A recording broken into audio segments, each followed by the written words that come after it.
जिस इंसान की जिंदगी में एक दिन में 24 घंटे होंगे वो गरीब रहेगा, और जो इंसान एक दिन में 24 घंटे से ज्यादा काम करना सीख जाता है वो अमीर बनता है। और ये तब तक नहीं होता जब आपके लिए लोग काम ना करने लगे। गरीब आदमी वही है जो अपने लिए स्वयं काम करता है, अमीर आदमी वो है जिसके लिए लोग काम करते हैं। इस दुनिया में जितने भी लोग अमीर बने हैं ना साहब, वो लोग हैं जिनकी बहुत सारी फ्रेंचाइजी चल रही है।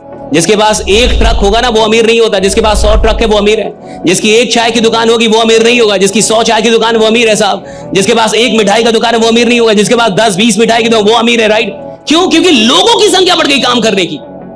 मेरे पास 100 ट्रक है तो कितने लोग काम कर रहे हैं? 100 ड्राइवर अगर एक दिन में 8 घंटे काम कर रहा है तो कितने घंटे काम हो रहा है? 800 घंटे। यानी एक दिन में मैं कितना काम कर रहा हूं?